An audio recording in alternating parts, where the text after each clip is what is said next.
Horror story भूतिया कहानी। एक गांव में एक परिवार रहता था। सुखी परिवार था वो। उस परिवार में एक मुखिया का एक जमींदार था, इसलिए उनके पास धन दौलत की कोई कमी नहीं थी। उनका एक ही बेटा था जिसका नाम प्रेम था। प्रेम थोड़ा आवारा किस्म का लड़का था। वह अपनी जिम्मेदारियों से हमेशा दूर भागता था, इसलिए प्रेम के पिताजी उसकी शादी करने का निर्णय लेते हैं। शादी के कुछ दिन तक सब कुछ ठीक चल रहा था। एक रात करीब 1 बजे दरवाजा खुलने की आवाज सुनकर प्रेम की आंख खुल जाती है। इतनी रात में कमला बिन बताए कहाँ जा रही है। प्रेम चुपके से कमला का पीछा करता है। कमला को जरा भी होश नहीं था, बस वह चलती जा रही थी, चलती जा रही थी। कुछ देर चलने के बाद कमला एक खंडर में जाकर पहुंच गई। उस खौफनाक खंडर में एक औरत अग्नि के सामने बैठकर लगातार कमला का नाम पुकारी जा रही थी। कमला कमला मेरे पास देखो, मैंने आज तुम्हारे लिए क्या बनाया है। उस औरत ने कमला को मांस का कच्चा टुकड़ा खाने को दिया। कमला भी सबकी तरह मांस को खाने लगी। कमला को कच्चा मांस खाते हुए देखकर प्रेम को उल्टी आने लगती है। डर के मारे प्रेम वहां से भाग जाता है। भागते भागते हुए एक पुराने घर में पहुंचता है जहां उसकी मुलाकात एक अघोरी बाबा से हुई। प्रेम अघोरी बाबा को सारी बात बताता है।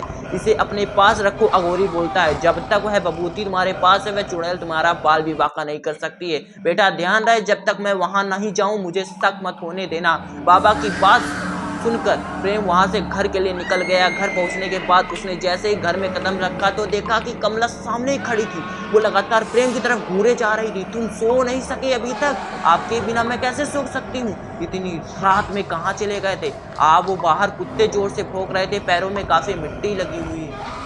मैं आपके लिए थोड़ा गर्म पानी ले आती हूँ, पैर धो लीजिएगा, तुम आराम करो, मैं अभी पैर धोकर आता हूँ। उसके बाद रात के करीब 3:30 बजे घर के सभी लोग गहरी नींद में सोए हुए थे। तभी अचानक किसी आदमी के चीखने की आवाज सुनाई देती है। वो आवाज सुनकर सभी लोग अपने कमरे से बाहर निकल आते हैं। प्रेम देखता है कि सारा सामान टूटा हुआ पड़ा हुआ था। चारों तरफ फर्श पर खून के दाग नजर आ रहे थे। खून के निशान एक पुराने कमरे की ओर जा रहे थे, इशारा कर रहे थे। जब उस पुराने कमरे का दरवाजा खोला तो पूरे घर में बदबू फैल गई। आप लोग बाहर रुकिए, मैं देखकर आता हूँ वहाँ कहाँ है।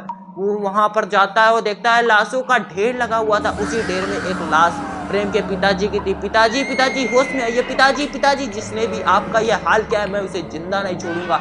तभी प्रेम की नजर सामने की दीवार पर पड़ती है। दीवार पर लिखा था, तेरी बाहों से तेरी राहों से कहीं नहीं जाऊंगी। मैं दीवार पर लिखे शब्द देखकर प्रेम को अपना बीता हुआ अतीत याद आ गया। दरअसल प्रेम शादी के पहले पूर्णिमा नाम की एक गरीब लड़की के साथ रिलेशनशिप में था। पूर्णिमा रात को प्रेम को दिल और जान से चाह रही थी। इतना प्यार करती थी कि वह उसे पाने के लिए कुछ भी कर सकती थी। पिताजी को लेकिन यह रिश्ता मंजूर नहीं था, क्योंकि उन्होंने पहले से ही प्रेम की शादी एक लड़के से तय कर रखी थी। तुम्हारी शादी पहले से ही तय हुई है, इसके ऊपर उनका विवाद भी हुआ। तुम पागल हो गई हो क्या? अगर मैंने ऐसा नहीं किया तो गांव में हमारी क्या इज्जत रह जाएगी? पूर्णिमा ने उसे बहुत समझाने की कोशिश की, लेकिन वो नहीं माना, क्योंकि प्रेम अपने पिताजी के खिलाफ नहीं जाना चाहता था। फिर शायद प्रेम को मन पूर्णिमा से भर चुका था। उसका मन भर गया था, शायद इसलिए उसने एक बार भी रोती हुई पूर्णिमा की तरफ पलट कर नहीं देखी। तो जब प्रेम ने उसे पैसों का लालच दिया, मैं तुम्हें ढेर सारे पैसे दे दूंगा, तुम अपनी जिंदगी और बेहतर तरीके से जी सकती हो। हमारे बीच जो कुछ भी हुआ सब भूल जाओ, सब कुछ भूल जाओ। तुम्हारा साथ चाहिए था प्रेम, और कुछ नहीं। अब यह मुमकिन नहीं। मेरा पीछा छोड़ दो, मैं तुम्हारे साथ नहीं रहना चाहता, मैं तुम्हें भूल नहीं पाऊंगी प्रेम। इतना कहकर पूर्णिमा ने जहर की बोतल निगल ली और सारा जहर एक सांस में पी लिया। पूर्णिमा नहीं, पूर्णिमा में आखिरी सांस लेते तक प्रेम से कहा, तुम्हारे पाँव से तुम्हारे राहों से कहीं ना जाऊंगी मैं। इस पूर्णिमा ने अपनी जान दे दी। और प्रेम ने, तुमने ऐसा क्यों किया? तभी कमला का रंग एकदम से बदल जाता है। जो भी हम दोनों के बीच आएगा मैं उसे जिंदा नहीं छोड़ूंगी। इस बुद्धि की वजह से तुम मेरे नहीं हो सके, अब मुझे कोई नहीं रोक सकता। मैं तुम्हें साथ लेने आई हूँ, चलोगे ना? एक बार मैं तुम्हारे लिए मरी थी, अब बस तुम्हारी बारी, अब तुम्हें मरना होगा।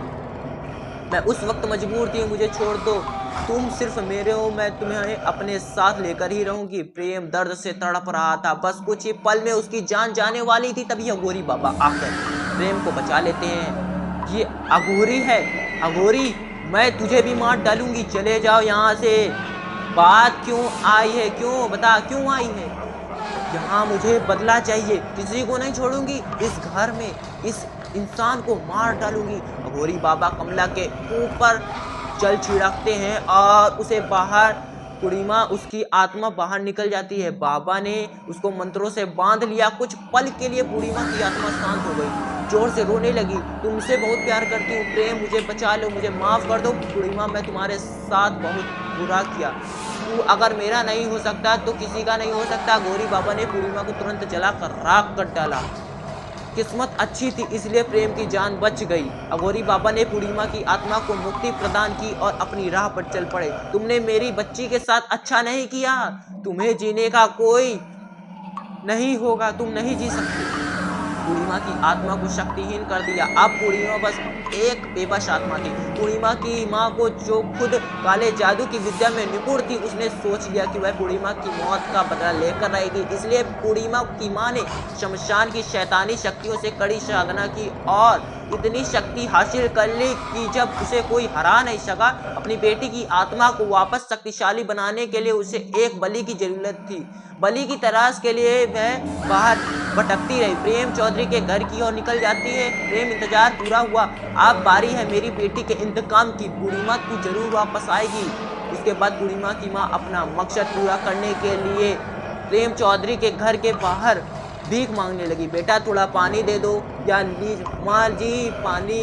अपनी वाइफ कमला और बच्चों के साथ बाहर जाने के लिए जब घर से बाहर निकला तो उसका ध्यान उस पर पड़ा। ये कौन औरत है और हमारे घर के आगे क्यों बैठी है? जाने दे, लगता है कोई बेसहारा है। प्रेम सारी बातों को नजरअंदाज करते हुए दूसरी तरफ से जाने लगता है। उतने में उस औरत ने प्रेम को की ओर देख कर उसे आवाज लगाई, बेटा कुछ खाने को दे दो। तो कई दिनों से खाना नहीं मिला है, तुम्हारा कोई भी काम कर दूंगी, बस मुझे थोड़ा खाना दे दो।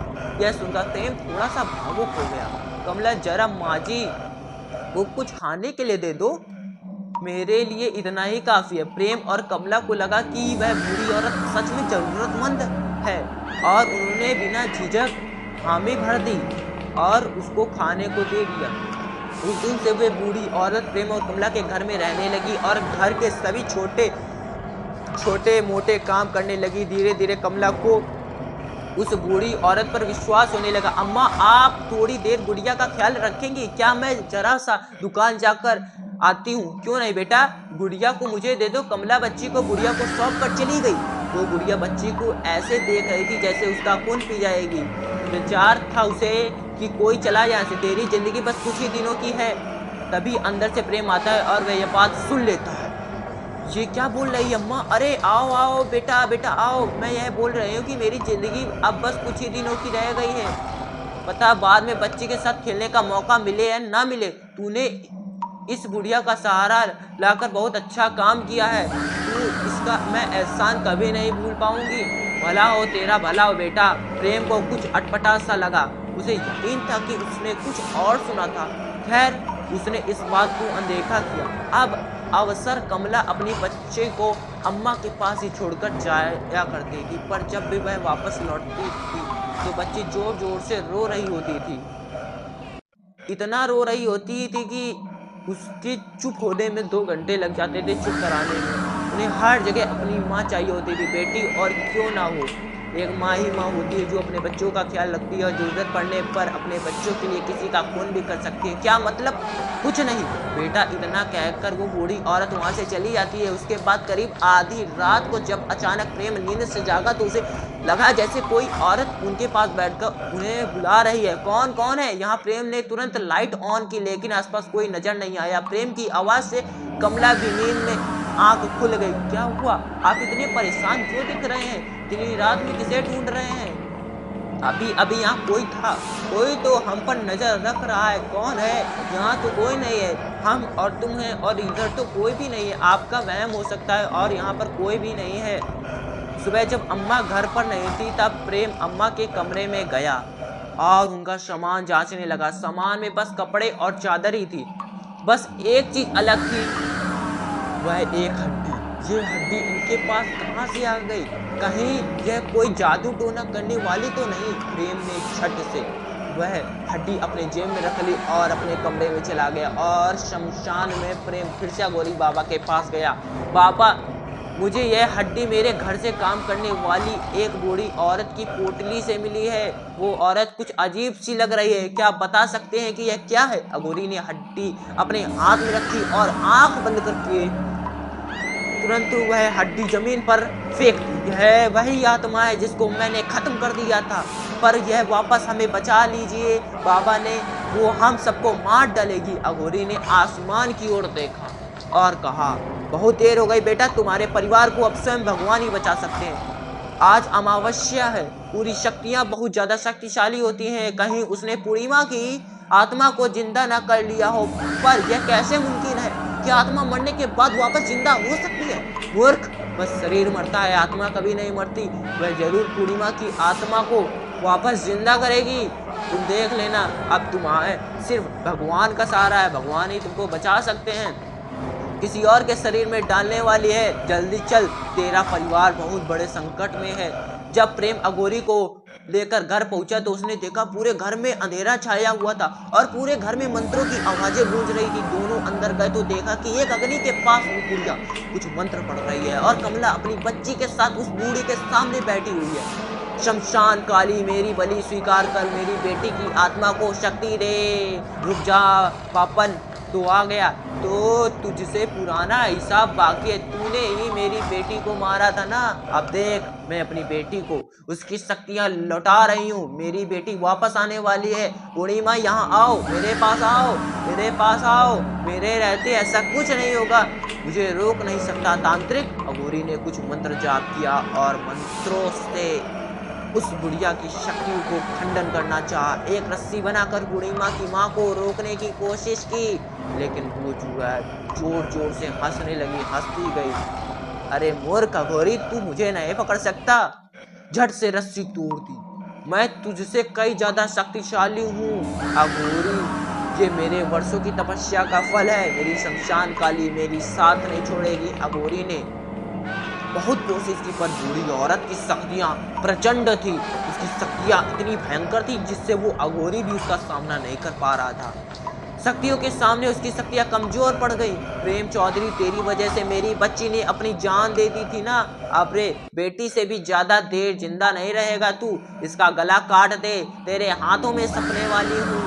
छोड़ दो, चाहे तो मेरी जान ले लो, मैं तुम्हारा दुश्मन हूँ, तुम मेरी जान ले लो। नहीं, बिल्कुल नहीं, बेटी के बदले बेटी, खून के बदले खून। अब तुम्हारी बेटी की जान जाएगी, तुमने मेरी बेटी को नहीं बख्शा, अब मैं तुम्हारी बेटी को नहीं बख्शूंगी।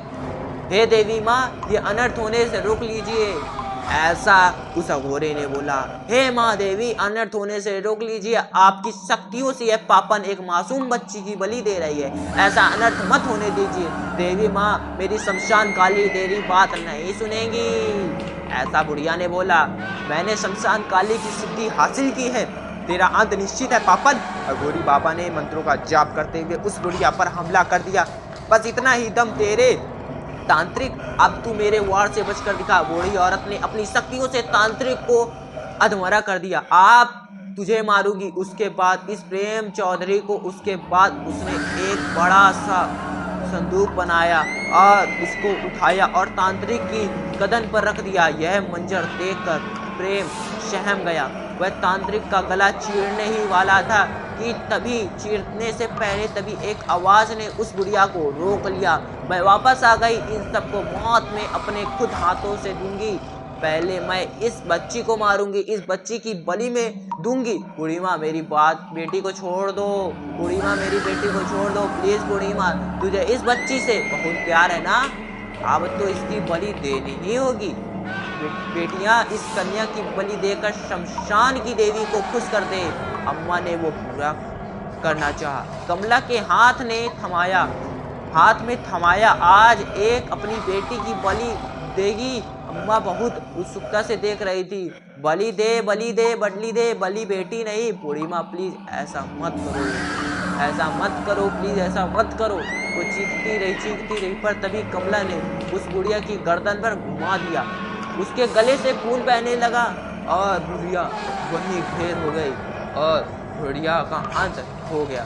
तुझे क्या लगा यह तेरी बेटी पूर्णिमा है पापन? कमला के शरीर में तेरी दुष्ट बेटी नहीं, स्वयं देवी माँ है। आज देवी मैया ने खुद इस दुष्ट का वध कर दिया। जय हो देवी माँ, जय हो। कमला के शरीर में देवी सवार हो गई और अपनी जीभ से बाहर निकलकर थकने लगी।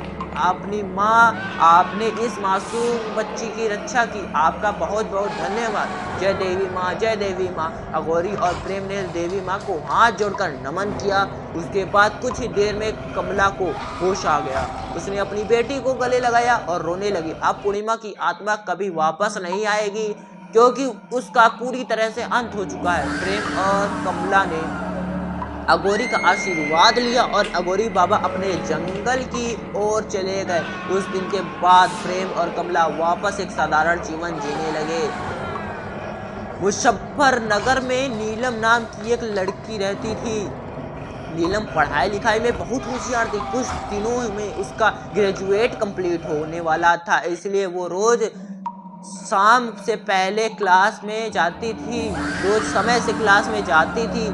दिन कॉलेज से लौटते वक्त अचानक नीलम की तबीयत बिगड़ जाती है, इसलिए वह घर पहुंचते ही तुरंत अपने कमरे में आराम करने चली गई। नीलम ने पलक झपकाया था, तभी उसे अपने कमरे में एक लड़का दिखाई दिया जो कि एक कोने में खड़ा हुआ था। नीलम को घूरे जा रहा था। नीलम उसे देखकर एकदम से चौंक गई और उससे सवाल पूछने लगी, अरे कौन हो तुम और कैसे आए हमारे घर में, कैसे घुस गए? पापा पापा। नीलम में इतना कहते ही उस लड़के ने उसके ऊपर हमला कर दिया और अपने तेज नाखून उसके गर्दन पर कड़ा से खींच दिए। नीलम खुद को बचाने के लिए हाथ पैर मारते हुए झटपटा रही थी। हाथ पैर बहुत तेजी से मारते हुए झटपटाती चली जा रही थी। आखिरकार पसीने से तरबतर हुई नीलम अपनी नींद से जागी तो देखा सिर्फ सपना देख रही थी। भगवान, कितना भयानक सपना था। ये निशान मेरी गर्दन पर कैसे आ गया? हैरानी की बात है, जो चोट नीलम को सपने में लगी थी वो हकीकत में कैसे लग गई? उसके गर्दन पर ये निशान कैसे आ गया? इस घटना के बाद उसके कानों में एक आवाज ने दस्तक दे दी। आवाज दरवाजे की जोर से आ रही थी। नीलम ने उसे देखने की कोशिश की, लेकिन अंधेरे में उस आदमी का चेहरा ठीक से नजर नहीं आ रहा था कि आखिर उस दरवाजे के पार कौन है, कौन दरवाजा खटखटा रहा है, कौन है जो दस्तक दे रहा है। वो काफी डर गई, क्योंकि इतना भयानक सपना उसने देखा और कहीं से वो डरावनी सी आवाज भी आ रही थी, जैसा उसे लगा कि कोई इसे मारने के लिए आ रहा है।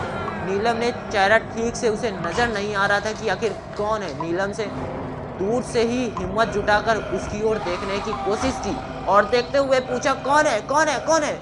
वहां जवाब दो, कौन है? वहां नीलम ने कई बार पूछा, लेकिन चेयर पर बैठे शख्स ने कोई जवाब नहीं दिया, बस अपने धन में गुनगुनाए जा रहा था। भूतिया तरीके का गाना गाता चला जा रहा था और वो डरती चली जा रही थी। नीलम ने लाइट्स का स्विच ऑन किया, लेकिन कोई बल्ब नहीं चला, क्योंकि उसने लाइट पूरी तरीके से काट दी थी। उसने जैसे तैसे लैंप चलाया और धीमे धीमे कदमों से उस आवाज की ओर बढ़ने लगी। जैसे ही नीलम लैंप लेकर उसके पास पहुंची और उसने धीमे धीमे कदमों की आवाज को बढ़ने लगी और नीलम लैंप लेकर उसके पास पहुंची, गुनगुनाने की आवाज एकदम से भयानक रोने की आवाज में बदल गई। उसका भयानक चेहरा देखते ही नीलम जोर से चीखी। चीखते चीखते वो वहीं बेहोश होकर गिर गई और बेहोश हो गई। दरअसल चेयर पर बैठा शख्स कोई और नहीं बल्कि वही लड़का था जो उस सपने में दिखाई दिया था। अगली सुबह जब नीलम की आंख खुली तो उसने खुद को अदम हालत में पाया। उसके पूरे शरीर पर नाखून के खरोंच थे और दांत के काटने के निशान नजर आ रहे थे। खुद का इतना बुरा हाल देखकर वो जोर से रोने लगी। आवाज सुनकर उसके माता पिता कमरे में जब आए तो उन्होंने जो देखा उसके बाद उसकी सांसें की अटक गई। नीलम ने पूरे शरीर पर घाव के निशान थे और कपड़े जगह जगह से फटे हुए नजर आ रहे थे। नीलम, यह सब क्या है? नीलम, मैं तुमसे ही पूछ रही हूँ, ये चोटें, ये फटे कपड़े किसने किया? ये सब आप गुस्सा मत कीजिए प्लीज, मैं एक बार अकेले में उससे बात करके दिखाती हूँ। ठीक है, बोलो बेटा।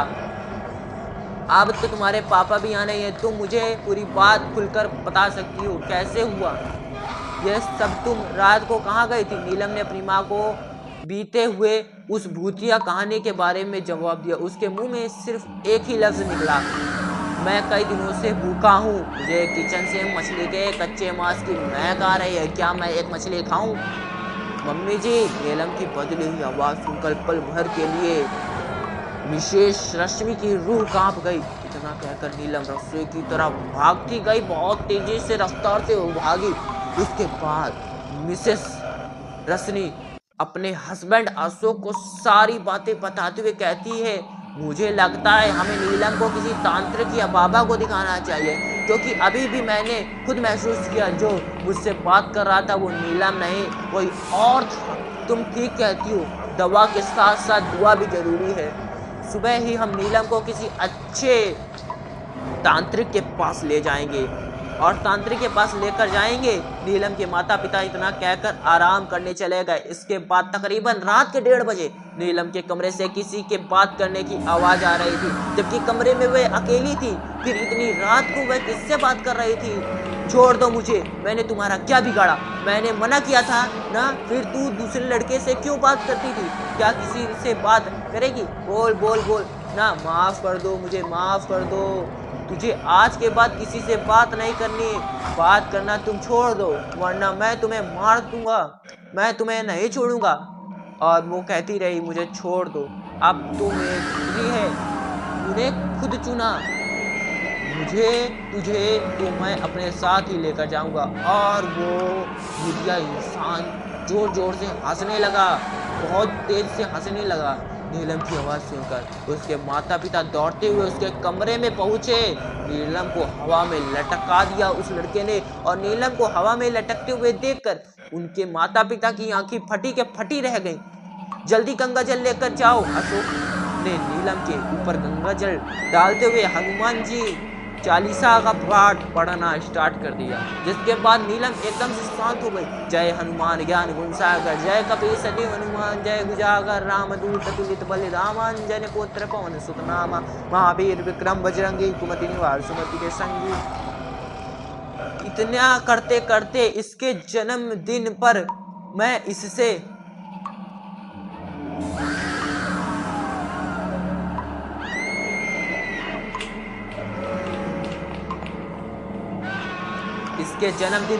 इसे अपने साथ लेकर जाऊंगा, तू मेरा कुछ नहीं बिगाड़ सकता। इतना कहकर वह आत्मा नीलम के शरीर से बाहर निकल गई और नीलम वहीं बेहोश होकर गिर गई।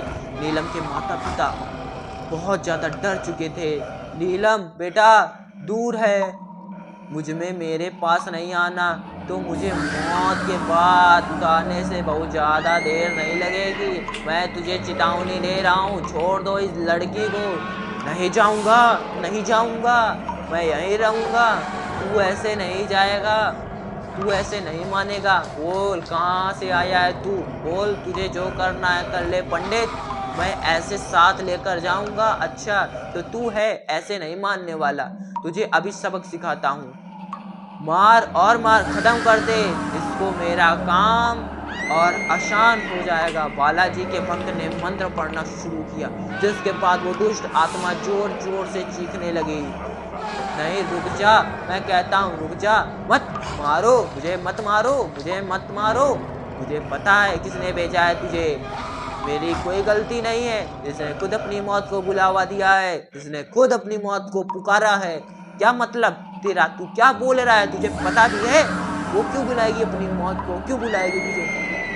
तेरा नाम राजेश है, तेरी मौत एक एक्सीडेंट के दौरान हो गई थी। मेरी अंतिम यात्रा के वक्त जिस रास्ते से मेरी अर्थित जा रही थी, उसी रास्ते से ये लड़की भी दौड़ती हुई आ रही थी और दौड़ते दौड़ते मैयत से टकरा गई। इस लड़की ने मेरे अंतिम संस्कार में बाधा डालने का काम किया है, जिसके कारण मेरी आत्मा को अभी तक मुक्ति नहीं मिल पा रही है। दरअसल एक दिन नीलम को कॉलेज के लिए लेट हो रहा था, इसलिए वो जल्दी जल्दी दौड़ते हुए जा रही थी। तभी सामने से आ रही राजेश की मैयत से टक्कर, जिसके कारण आगे चल रहे व्यक्ति ने हाथ से मटकी फूटकर टूट गई और पूजा का सामान नीचे की ओर गिर गया।